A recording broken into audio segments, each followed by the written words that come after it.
주님의 성령이 우리 예배당에 임한 줄 믿습니다. 아멘. 우리 옆 사람과 인사하겠습니다. 한 주간 동안 잘 지내셨습니까? 주님의 평화를 빕니다. 주님의 평화를 빕니다. 하나님의 타이밍이라는 제목으로 하나님의 말씀을 증언합니다. 오늘도 주시는 하나님의 말씀이 여러분의 마음밭에 온전히 심겨지기를 주님의 이름으로 축원합니다. 살아가면서 우리는 이런 말을 자주 합니다. 타이밍이 좋았다. 여러분, 병원에서는 몇 분 차이로 생사가 갈리는 경우가 많다고 합니다. 응급실에 조금만 늦게 도착했어도 위험했는데 딱 그 시간에 도착해서 살아난 사람들이 있습니다. 의사들은 말합니다. 정말 타이밍이 좋았습니다. 여러분, 축구 좋아하시나요? 이제 6월 11일에 북중미 월드컵이 열립니다. 우리 대한민국도 출전하죠. 예전에도 여러분, 대한민국 경기가 있으면 교회에서 모여서 같이 축구도 보고 응원도 했습니다. 그 시절이 그립기도 합니다. 축구 경기에서도 여러분, 감독은 끊임없이 고민합니다. 언제 선수를 교체해야 하는가? 전반전이 지나고 이제 후반전에 체력이 떨어질 때 교체 타이밍 하나로 이길 수도 있고 질 수도 있습니다. 유머도 타이밍이 중요합니다. 어떤 청년이 너무 간절하게 소원을 빌었어요. 갑자기 무엇이든 들어주는 램프의 요정이 나타났습니다. 요정이 한 가지 소원을 들어주겠다고 합니다. 그런데 청년은 욕심이 많아요. 돈과 여자와 결혼을 원합니다. 라고 말했습니다.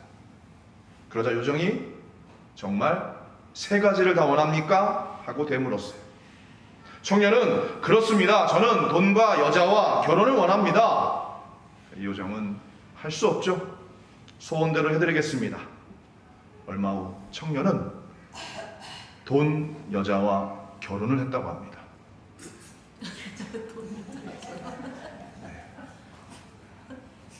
참 제가 좋아하는 유머지만 좀 수준이 낮은 유머입니다. 지금도 남들은 다 웃는데 혼자 타이밍을 놓쳐서 못 웃는 분이 계십니다. 그러다가 또 분위기에 맞춰서 웃어야 될 것 같구나. 같이 웃어야 되겠다. 그렇지만 집에 가서 생각합니다. 아까 왜 웃은 거지? 혹시 아직까지도 저한테 이따가 조용히 물어보시면 제가 다시 설명을 해드리겠습니다. 우리 인생도 그렇습니다. 타이밍이 중요합니다. 그렇다면 여러분, 우리의 삶을 주관하시는 하나님의 타이밍은 언제일까요? 우리는 늘 조급합니다. 빨리 응답받고 싶고 빨리 해결되기 원하고 빨리 결과를 보고 싶어 합니다. 그러나 모든 일은 결국 하나님의 시간표대로 이루어집니다. 우리는 하나님을 신뢰하며 기다릴 줄 알아야 합니다.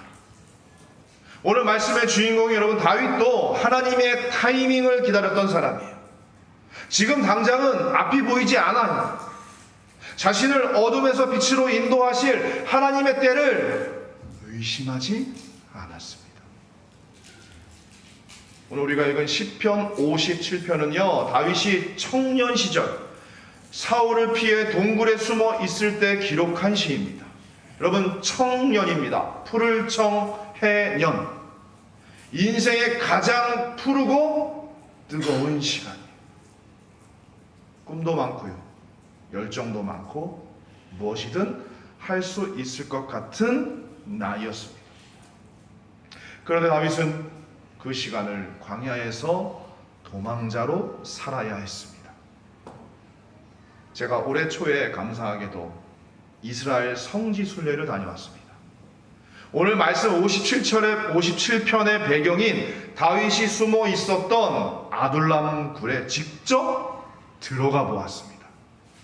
그럼 제가 날씬하진 않잖아요. 그냥 계속 기어다녔습니다. 그 정도로 좁고 답답한 거리예요. 어떻게 이 안에서 사람이 살 수 있을까 하는 그런 의구심이 들 정도였습니다. 오직 자기보다 뛰어나다는 이유로 다윗은요 사울 왕의 추적을 피해 도망자로 정치범으로 살아야 했습니다. 그런데 여러분 놀라운 것은요 오늘 우리가 말씀을 읽었지만 그토록 힘든 시간 속에서도 기록한 이 시편인데도 원망보다는요 믿음이 많고요 절망보다는 찬양이 많다는 것입니다. 언제 죽을지 모르는 상황 속에서도요 다윗은 하나님의 타이밍을 기다리고 있었습니다. 오늘 저는 다윗의 이야기에 4가지의 주제로 제 삶의 이야기를 함께 좀 나누려고 합니다. 첫 번째 여러분, 하나님은 결국 모든 것을 이루십니다. 여러분 제가 건강해 보입니까? 이렇게 물으면 좀 이상하죠. 제가 건장해 보입니까? 연약해 보입니까? 건장해. 이건 말도 안 쓸데없는 질문이죠.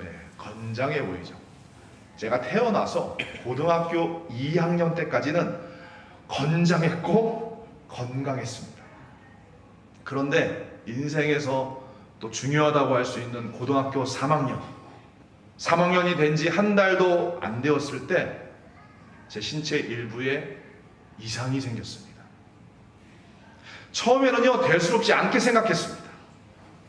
하지만 시간이 지나면서 상태가 심각해졌고요. 병원에서 조직 검사를 했는데 결과가 악성으로 판정되었습니다. 여러분 악성이면 무엇입니까? 암이었습니다.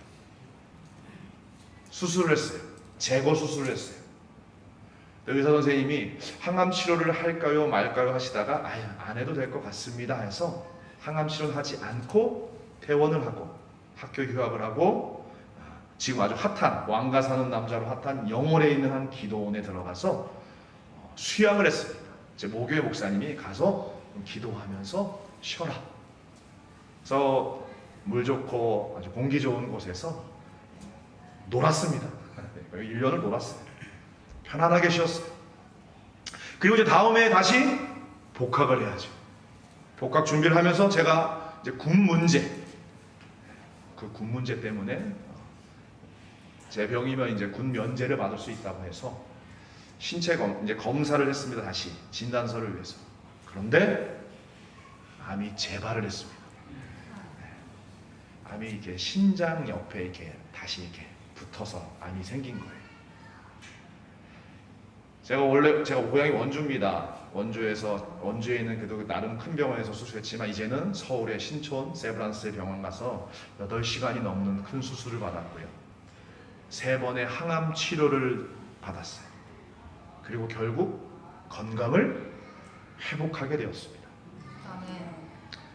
가장 중요한 시기였던 고등학교 3학년 시절, 그것도 2년 동안 저는 병원, 학교는 잠깐 가고 이런 시간을 보내야 했습니다. 근데 그때 제가 붙들었던 사람들이 있습니다. 성경 속에서 고난을 견뎌낸 사람들이에요. 누가 있을까요 여러분? 요셉도 있고요, 욥도 있고요, 오늘 말씀에 다윗. 그들의 삶을 보며 위로를 받았습니다. 우리 오늘 본문 2절 말씀을 다시 한번 함께 읽어볼까요? 내가 지존하신 하나님께 부르짖으며 곧 나를 위하여 모든 것을 이루시는 하나님께로다. 아멘. 다윗은 알고 있었습니다. 지금은 광야 같지만 결국 하나님께서 자신을 위해 모든 것을 이루신다는 사실입니다. 그리고 실제로 하나님은요 다윗을 왕으로 세우셨습니다. 사랑하는 성도 여러분, 우리는 왜 하나님이 빨리 일하시지 않는가 답답해하지만 하나님은 가장 정확한 때를 알고 계십니다. 지금 우리의 삶이 안개 속 같아 보여도 하나님은 여전히 일하고 계십니다. 우리가 이해하지 못하는 순간에도 하나님은 가장 정확한 타이밍에 역사하십니다. 아멘. 할렐루야. 아멘. 두 번째 여러분, 믿음은 결과 전에 감사하는 것입니다. 하나님의 은혜로 저는 건강을 회복했어요. 그래서 이제 학교도 다니게 되었습니다. 근데 제게는 또 다른 현실이 남아 있었습니다. 아직까지도 저는 의학적으로 잘 모르지만 의사 선생님께서 수술 과정에서 암이 전이되는 경로를 막아야 한다. 근데 이렇게 되면 제가 나중에 아이를 낳을 수 없다는 거예요. 여러분, 19살 때였습니다. 그 얘기가 크게 와닿지 않았어요. 왜요? 살아난 것만으로도 감사했습니다. 그런데 이제 점점 시간이 흐르면서 제 마음속 깊은 곳에 이제 응어리가 생기기 시작했어요. 나는 결혼할 수 있을까? 나는 아버지가 될 수 있을까? 이런 별의별 생각이 다 들었습니다. 하지만 그 가운데서도 감사하려고 노력했습니다. 하나님, 살려주신 것만 해도 감사합니다. 남은 인생 하나님을 위해 살겠습니다.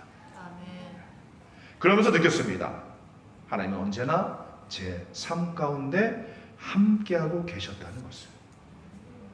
여러분, 믿음의 사람은 압니다. 그것을 단순한 운이 아니라 하나님의 은혜였다는 사실을 말입니다.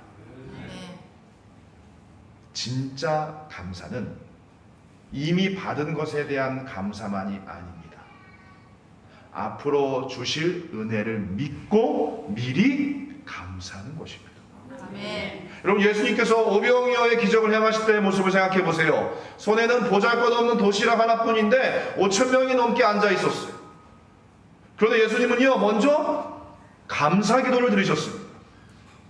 기적이 일어난 뒤가 아니라 기적이 일어나기 전에 감사하셨어요. 기적 후의 감사는 예의입니다. 기적 전에 감사는 믿음입니다. 믿음은 바라는 것들의 실상이요 보이지 않는 것들의 증거니. 할렐루야. 세 번째입니다. 여러분, 하나님의 타이밍은 가장 정확합니다. 제가 이제 나이가 대학을 졸업하면서 우리 모교회 목사님 한 분께서 저한테, 제가 그때까지도 신학한다는 생각을 안 했는데 저한테 갑자기 보시더니, 제가 그때 이제 영어 예배 찬양 인도했어요. 우리 선생님은 목사가 되어야 된다고, 자기가 기도하는 자꾸 그 응답이 온다고. 저는 응답이 안 오는데 그분이, 목사님께서 응답이 온다고. 그러세요? 그럽니까? 그런가요? 그래서 제가 이제 기도를 이제 했습니다. 40일 정도 작정 기도하면서, 새벽을 기도하면서, 하나님, 정말 제가 목회자가 되어야 합니까? 제가 하나님을 위해서 산다고 말씀을 드렸지만 꼭 목회자가 되어야 합니까? 근데 제 마음속에 자꾸 그런 마음이 생겨서 신학대학원에 시험을 보고 이제 신학대학원에 들어가서 이제 이렇게 목사 과정을 밟게 되었어요. 그리고 30이 되어서 지금의 아내를 만나 결혼을 했습니다. 할렐루야. 네. 하지만 아이의 문제는 늘 여전히 제 마음속에 깊은 짐이었습니다. 두려움 때문에 쉽게 말하지 못했어요. 혹시 상처받거나 거절당하면 어떡하나 두려웠습니다. 물론 결혼 생활에는 문제가 없다고 의사 선생님이 말씀하셨어요. 그래서 그런 이기적인 마음이 있었고, 또 저희 장모님이 목사님이셔서 이해해 주시겠지, 이런 저만의 마음으로 결국 아내에게 제대로 말하지 않은 채 믿음으로 결혼을 하게 되었습니다. 사기요? 그런가요? 제가 결혼 후에 여러분 이제 수술했던 그 병원에 정기 검진을 받으러 갔을 때 주치의 선생님이 저에게 조용히 종이 한 장을 건네주셨어요. 드라마에 나오는 장면처럼 이 병원을 찾아가 보세요. 방법이 있을 수도 있습니다. 하지만 저는요, 그 종이를 그냥 책상 속에 넣어두고 살아갔습니다. 하나님이 원하시면 알아서 해주시겠지. 이런 마음, 이런 믿음, 그러니까 말도 안 되는 믿음이 있었어요. 체념에 가까웠는지도 모릅니다. 제가 결혼은요, 서울 능동교회에서 하고요, 평택에는 오성교에서 임지로 옮겨서 4년 가까이 사역을 했는데 이제 시간이 흐르면서 여러분 교인들의 질문이 점점 많아졌습니다. 애는 언제 낳으세요? 좋은 소식 없어요? 그때마다 저희 부부는 핑계를 대야 했습니다. 사실 제 아내가 지금 계속 제 아내를 눈치를 보고 있습니다. 제 아내가 매우 힘들었어요. 상처도 많이 받았고 우울감도 찾아왔습니다. 그 모습을 보면서 제 마음도 무너졌습니다. 그러다 어느 날 정말 간절하게 기도하기 시작했습니다. 하나님, 이제는 정말 하나님만 바라봅니다. 그렇게 책상 속에 넣어뒀던 그 종이를 다시 꺼내서 그 병원을 찾아갔습니다. 그리고 마지막 방법이 있다고 하셨어요. 제 몸속에 있는 정자를 채취하는 수술을 해서 시험관 시술을 할 수 있다. 결과는 감사하게도 채취가 되었고 시험관 시술을 준비하게 되었습니다. 모든 과정이 쉽지 않았습니다. 하지만 하나님은 조금씩 길을 열어가셨습니다. 여러분, 정말 힘든 건 아내였죠. 혼자 막 배에 주사를 맞고요. 난자를 많이 만들어내야 되고. 그리고 배아 이식을 하게 되었고 이제 결과를 기다리는데 정말 떨렸어요. 그리고 마침내 결과가 나오는 날 임신이 되었다는 축하 카드를 받게 되었습니다. 네, 정말 감사하게도 한 번에 하나님께서 자녀를 주셨어요. 그 순간 제 마음속에 가장 크게 들었던 생각은 이것이었습니다. 하나님은 정말 하나님의 때에 일하시는구나. 교만했던 제가 정말 모든 것을 내려놓고 하나님만 바라보겠다 하면서 하나님께 간구했더니 하나님께서 자녀를 주시고, 게다가 검사 결과 쌍둥이라는 이야기를 듣게 되었습니다. 제가 전에 아까 말씀드렸지만 교회 교인들이 막 애 언제 나오세요 이런 말 할 때 저희는요 그냥 그랬어요. 저희는 나중에 쌍둥이 나올 거예요. 네. 이름은 찬송이라고 지을 거예요. 그런데 하나님께서 정말 쌍둥이를 주셨고 찬송이라는 이름을 지을 수 있도록 아들과 딸 바뀌어서 이제 뜻을 잘 모른다고 말씀드렸죠. 정말 하나님은 우리가 상상하지 못한 방식으로 역사하십니다. 네 번째입니다. 확정된 마음을 가지십시오. 오늘 본문 7절 말씀을 다시 한번 함께 읽어보겠습니다. 하나님이여, 내 마음이 확정되었고 내 마음이 확정되었사오니 내가 노래하고 내가 찬송하리이다. 아멘. 다윗은 마음을 확정했습니다. 상황은 여전히 위험했습니다. 광야는 끝나지 않았습니다. 사울의 추격도 계속되고 있었습니다. 그런데 다윗은 결심합니다. 나는 하나님을 신뢰하겠다. 믿음은 감정이 아닙니다. 결단입니다. 환경이 아니라 하나님께 마음을 고정하는 것입니다. 잘 되겠지가 아니라 하나님이 반드시 선하게 이루실 것이다. 이 확신입니다. 여러분, 우리가 위기 속에서 어떻게 반응하는가는 평소 하나님과 어떤 관계를 맺고 살아왔는지를 보여줍니다. 다윗은 어릴 때부터요 하나님과 동행했던 사람이었습니다. 그래서 위기 속에서도 찬양할 수 있었습니다. 할렐루야. 네. 여러분, 이렇게 끝나면 좋은 결말이죠. 해피엔딩입니다. 그러나 우리 하나님은 그러지 않으셨어요. 우리 쌍둥이가 태어났는데 찬이도 어렸을 때 큰 수술을 2번을 했습니다. 특히 송이는요 태어날 때부터 이 사경이 있었고 또 고관절, 넓적다리 관절에 문제가 있어서요 8살까지 걷지를 못했어요. 또 이유는 모르지만 말을 하지 못했습니다. 계속 어릴 때부터 삼성병원에 다니면서 계속 왔다 갔다 하면서 재활치료를 받고요. 8살 이후부터 걷기 시작했고 말을 하기 시작했습니다. 설상가상으로 또 갑상샘 항진증이 또 발견되었어요. 지금까지도 계속 3개월마다 검진을 하고 있어요.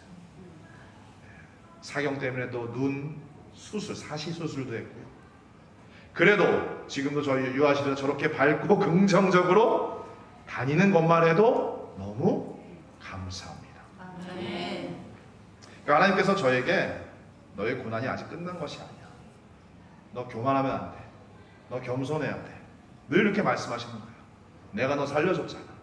가정을 주었잖아. 자녀를 주었잖아. 그러니까 너 계속 기도해야 돼. 늘 기도해야 돼. 제가 14년 동안 살던 곳에서 이제 이 방석교회를 이사를 오면서 여러분, 저에게 제일 걱정이 된 것은 아이들의 학교 전학이었습니다. 아내는 과잉보호라고 하지만 이 아이들에 대한 저의 염려와 믿음이 늘 교차합니다. 하나님께서 지금까지 인도하셨다면 끝까지 붙드실 것이라는 믿음, 이 믿음이 있지만 부족한 저는 늘 염려하기도 합니다. 다윗은요, 가장 힘든 순간에도 말합니다. 8절에 내가 새벽을 깨우리로다.